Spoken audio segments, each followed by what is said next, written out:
ஒரு மகிழ்ச்சியான செய்தி. இதயம் நல்லெண்ணெயின் விலை லிட்டருக்கு ரூபாய் 105 குறைஞ்சிருக்கு. செப்டம்பர் 2023ல 1 லிட்டர் இதயம் நல்லெண்ணெயின் அதிகபட்ச விலை ரூபாய் 503. ஆனா இப்ப 1 லிட்டர் இதயம் நல்லெண்ணெயின் விலை ரூபாய் 398 மட்டும்தான் தமிழ்நாட்டுல. அப்ப இனிமே எல்லாரும் இதயம் நல்லெண்ணெய் வாங்கலாம் இல்ல? மாண்புமிகு முதலமைச்சர் மரியாதைக்குரிய என்ஆர்ஐ தலைமையில் இருக்கின்ற என்ஆர் காங்கிரஸ் பாரதிய ஜனதா கூட்டணி அரசாங்கம் நம்முடைய அரசு ஊழியர்களுடைய பல்வேறு கோரிக்கைகளை நிறைவேற்றி வருகின்றது. காலம் காலமாக நிறைவேற்றப்படாமல் இருந்த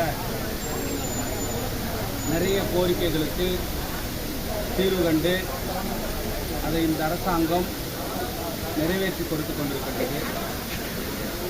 அதே அடிப்படையில் நம்முடைய கல்வித்துறையிலே பணியாற்றிய ஒட்டிப்பால் ஊழியர்கள், ட்ரைசைக்கிள் ஆப்ரேட்டர், மதிய உணவு கொடுப்பவர், இப்படி கிட்டத்தட்ட 917 பேர் அவர்கள் நீண்ட காலமாக சம்பள உயர்வு வேண்டும் என்று சொல்லி தொடர்ந்து அரசாங்கத்திற்கு கோரிக்கை வைத்திருந்தார்கள்.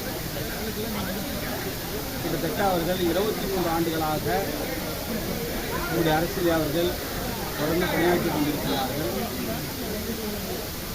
அவர்கள் ஆரம்ப கட்டத்தில் 4000-ம் அதன் பிறகு அது 6000-ஆக உயர்த்தப்பட்டு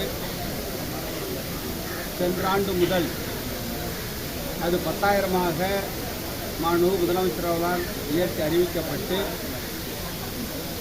கடந்த சட்டசபையிலே மாண்புமிகு முதலமைச்சர் அவர்கள் பொதுப்பணித்துறை ஊழியர்களுக்கும்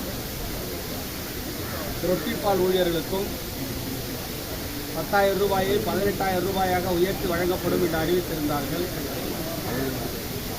அதற்கான அந்த அறிவிப்பு ஆணை, அரசாணையானது இன்றைக்கு கல்வித்துறையின் சார்பாக மாண்புமிகு முதல்வர் அவர்கள் குடிக்கரங்களால் அந்த ஊழியர்களுக்கு வழங்கப்பட்டிருக்கின்றது. மிகவும் ஒரு மகிழ்ச்சியான, ஏன்னா கிட்டத்தட்ட அவங்க ஒரு 20 வருஷமாக அந்த கோரிக்கையை வச்சுக்கிட்டு இருக்காங்க. இப்போ அவங்களுடைய கோரிக்கை இந்த அரசால் நிறைவேற்றப்பட்டிருக்கின்றது. இது ஒரு மகிழ்ச்சியான விஷயம். இன்றைக்கி அது மட்டும் இல்லாமல் நம்முடைய அரசாங்கம் அரசு ஊழியருடைய பல்வேறு கோரிக்கைகளை, இது காவல்துறையாக இருந்தாலும், கல்வித்துறையாக இருந்தாலும், மின்துறையாக இருந்தாலும், இப்படி எந்த நிர்வாக சீர்திருத்த துறையாக இருந்தாலும், இப்படி எந்த துறையாக இருந்தாலும் அந்தந்த துறையில் இருக்கின்ற பதவி உயர்வு, பணி நிரந்தரம், காலி பணியிடங்களை நிரப்புவது, இப்படி போன்ற அனைத்து நடவடிக்கைகளையும் தொடர்ந்து நம்முடைய அரசாங்கம் எடுத்துக்கொண்டிருக்கின்றது. இன்னும் ஒரு வார காலத்திற்குள்ளாக கல்வித்துறையிலிருந்து டிஜிடி என்ற பயிற்சி பெற்ற பட்டதாரி ஆசிரியர்கள் கிட்டத்தட்ட ஒரு 200 பேருக்கு புதியதாக தேர்ந்தெடுக்கப்பட்ட ஆசிரியர்கள் அவர்களுக்கு பணி நியமன ஆணை வழங்கப்பட இருக்கின்றது. அது மட்டும் ஒரு 152 பேருக்கு பதவி உயர்வு அளிக்க இருக்கின்றது. அவர்கள் தொடக்கப்பள்ளி ஆசிரியராக இருந்து பயிற்சி பெற்ற ஆசிரியராக, டிஜிடி என்று சொல்லக்கூடிய ஆசிரியராக பதவி உயர்வு அளிக்கப்பட இருக்கின்றது. அது வெகு விரைவாக கிட்டத்தட்ட அது ரெண்டும் சேர்த்துனா கிட்டத்தட்ட ஒரு 350 பேர் இன்னும் ஒரு வார காலத்திற்குள்ளாக இவற்றையெல்லாம் நிரப்புவதற்கு நம்முடைய அரசாங்கம் தொடர்ந்து நடவடிக்கை எடுத்துக்கொண்டிருக்கு. சார், அரசாங்கம் அதாவது அது அவர்களுடைய அறியாமை காட்டு, அவருடைய அறியாமை என்றால் அதை சொல்லணும். ஏன்னா இந்த மாதிரி அரசு எடுத்து தனியாருக்கு கொடுக்க முடியாது. அதுக்கு ஒரு சட்டத்திட்டம் இருக்குது. எதை எப்படி கொடுக்கணுன்ற வழிமுறைகள் அரசாங்கத்தால் வகுக்கப்பட்டிருக்கின்றது. அந்த வழிமுறையோடு தான் கொடுக்க முடியுமே தவிர எந்த ஒரு அரசாங்க இடத்தையும் தனியாருக்கு நினைச்ச மாதிரி நானோ, முதலமைச்சரோ, மற்ற அதிகாரிகளோ, துணைநிலை ஆளுநரோ யாரோ அது மாதிரி கொடுத்துட முடியாது. அதற்கான சட்டத்திட்டங்கள் உண்டு. அது அவருடைய அறியாமையை காட்டு. காவல்துறையில் தொடர்ச்சியாக லஞ்சம் வாங்குறது அதிகமாக இருக்குது. நேற்று கூட ஒரு எஸ்ஐ வந்து சஸ்பெண்ட் பண்ணியிருக்காங்க. அதுக்கு முன்னாடி ஜிபேயில் ஒருத்தர் அந்த ஷூ வாங்குறதுக்கு கூட லஞ்சம் வாங்குற ஒரு நிலைமை இருக்குது. எப்படி நடவடிக்கை எடுக்க போகிறீங்க? அதுதான் நடவடிக்கை எடுத்துருக்குறோம். இல்லை சார், மேற்கொண்டு லஞ்ச புகார்களுக்கு என்ன நடவடிக்கை, ஏதாவது கண்டிப்பாக தனியார் நடந்துட்டு தான் இருக்கு. அதாவது நடவடிக்கை எடுக்கலன்னா நடவடிக்கை எடுக்கலன்னு கேட்கலாம். இல்லை பயம் இல்லையே, திருப்பி அந்த தப்பு பண்ணிட்டு தானே இருக்காங்க. அது மாதிரி பண்ணுறவங்களுக்கு உடனடியாக நடவடிக்கை எடுத்து அவங்களை சஸ்பெண்ட் பண்ணுறோம், அவங்க எல்லா பனிஷ்மெண்ட்டும் கொடுக்குறோம். அதெல்லாமே இதுவே வந்து அடுத்த காவலருக்கு அது ஒரு எச்சரிக்கை, அவங்களுக்கு ஒரு எச்சரிக்கை. இதை மாதிரி நாமளும் பண்ணோம்னா இது மாதிரி நடவடிக்கை நமக்கும் வேலை போகும் அப்படின்ற பயம் நிச்சயமாக அவங்களுக்கு வரும். அதனால தான் அதுக்கு அவங்க மேலே காவலர் மேலே உடனடியாக நடவடிக்கை எடுக்கப்பட்டிருக்கின்றது. தொடர்ந்து இது மாதிரி யார் எந்த தவறு செய்தாலும் அரசு அதிகாரிகளாக இருந்தால் யாராக இருந்தாலும் உரிய நடவடிக்கை அரசாங்கம் எடுக்கும். சார், தொழில்துறையில் எந்த எதிர்கட்சி அது அவர் வேலையை அவர் செய்கிறாரு.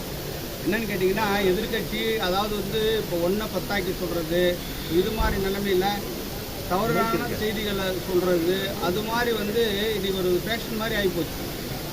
நீங்கள் பார்த்தீங்கன்னா இன்றைக்கி தொழில்துறையில் இன்றைக்கி நிறைய தொழிற்சாலைகள் புது மாநிலத்திற்கு வந்திருக்குது. எல்லாரும் தொழிலை விட்டுட்டு ஓடில்லை, இதுக்காக இன்றைக்கி தொழில்துறை இருந்துகிட்டு தான் இருக்குது. ரெண்டாவது இன்னொன்று பார்த்தீங்கன்னா, இன்றைக்கு வர தொழிற்சாலைகளுக்கு அவர்களுக்கு நில ஒதுக்கீடு என்பது இன்றைக்கி வந்து புது மாநிலத்தில் அந்த நிலம் போதுமான நிலம் நம்ம கையில் இல்லை. இன்றைக்கி சேராப்பட்ட நிலம் தான் 750 ஏக்கர் நிலம் எடுத்தாங்க. அதுவுமே வந்து அதை அலாட் பண்ணுறதுக்கு நிறைய விதிமுறைகள் இருக்குது. அந்த விதியை இன்றைக்கி ஃபாலோ பண்ணிகிட்டு இருக்கிறோம். கிட்டத்தட்ட கடந்த ஆட்சி காலத்தில் 8-9 வருஷமாக மத்திய அரசுலேருந்து அனுமதி பெற முடியாமல் இருந்தது. எங்களுடைய அரசாங்கம் வந்த பிறகு தான் மத்திய அரசாங்கம் நேரடியாக அணுகி அதை அனுமதி பெற்று அதை ஒதுக்கீடு செய்வதற்கு நடவடிக்கை எடுத்திருக்கோம். இப்போ ஜூன் ஜூலையில் அதை ஒதுக்கீடு செய்கின்ற பொழுது இன்றைக்கி நிறைய பேர் வந்து அந்த இடத்துல வந்து தொழில்துறைக்கு ஆர்வமாக இருக்கிறாங்க. அந்த நிலம் நமக்கு அவங்க கொடுக்கணும் இல்லையா, அவங்க வசதி வாய்ப்பு உருவாக்கி கொடுக்கணும். அந்த நிலமே இல்லைன்னா எந்த இண்டஸ்ட்ரீஸுக்கு உள்ளே வர முடியும்? நிலையம் இல்லாத அவங்களுக்கு இண்டஸ்ட்ரீஸ் பண்ண முடியாது. ஏற்கனவே இருக்கிற இண்டஸ்ட்ரீஸுக்கு இந்த அரசாங்கம் வந்த பிறகு தான் அவங்களுக்கு கொடுக்க வேண்டிய இன்சென்டிவ்ஸே கிட்டத்தட்ட 35 கோடி ரூபாய் அளவுக்கு அவங்க கொடுக்க வேண்டிய அரசால் அறிவித்து கொடுக்கப்படாமல் நிலுவைந்த தொகை 35 கோடி ரூபாய் உங்களுடைய அரசாங்கம் கொடுத்துருக்குறோம். இப்போ ஒவ்வொரு துறையில் வரும் பொழுது இன்றைக்கி வந்து இபிஆர் இருந்தாலும் எதுவாக இருந்தாலும் அந்தந்த சட்டத்திட்டத்துக்கு உட்பட்டு நம்ம அவங்களுக்கு கொடுக்க வேண்டியதாக இருக்குது. இப்போது இபி கொடுக்கணுன்னா அதுக்கு போதுமான வந்து நம்மகிட்ட கரண்ட்டு மற்ற எல்லாமே அந்த ஏரியாவில் இருக்கா, அதுக்கான டிரான்ஸ்ஃபார்மர் வந்து அங்கே போதுமானதாக இருக்குமா, அதுக்கு அடிஷனல் டிரான்ஸ்ஃபார்மர் போட முடியுமா அப்படின்றதெல்லாம் பார்த்து கொடுக்க வேண்டியதாக இருக்குது. அதனால் ஒரு சில நேரங்களில் அது காலதாமதம் ஆகுதே தவிர அதனால் யாருக்கும் கொடுக்கலன்ற நிலைமை இல்லை. சிங்கிள் விண்டோ சிஸ்டம் வந்து ஆல்ரெடி இருக்குது, இருந்தாலும் அதை இன்னும் வந்து துரிதப்படுத்தணும். அதுக்கு மட்டும் பார்த்தீங்கன்னா ஈஸ் ஆஃப் டூயிங் பிஸ்னஸ்ன்னு சொல்லிட்டு ஒரு சட்டத்தை மத்திய அரசாங்கம் அறிமுகப்படுத்தியிருக்காங்க. அதற்கான ஒப்புதல் வந்து நம்ம மத்திய அரசுக்கு வந்து அந்த ஃபைல் அனுப்பியிருக்கோம். வெகு விரைவாக அதனுடைய ஒப்புதல் பெற்று அந்த ஈஸ் ஆஃப் டூயிங் பிஸ்னஸ் அந்த ஆக்ட் சட்டம் வந்ததுன்னா அது இன்னும் விரைவாக அவங்களுக்கு எல்லாமே கொடுக்கறதுக்கான, அதாவது வந்து நீங்கள் பதவி உயர்வு எல்லாமே கொடுத்துட்டு தான் இருக்குது. காவல்துறையில் பார்த்தீங்கன்னு சொன்னாக்கா எங்கள் அரசாங்கம் வந்தவர்கள் தான் காவல்துறையில் பதவி உயர்வாக இருந்தாலும் சரி, புதிதாக காவலரை நியமித்தா இருந்தாலும் சரி, இன்னைக்கு ஊர்காவல் படையில் நியமிப்பதாக இருந்தாலும் சரி, இது எல்லாத்துக்குமே எங்களுடைய அரசாங்கம் வந்த பிறகு தான் இது எல்லாத்துக்குமே சரியாக பண்ணிட்டு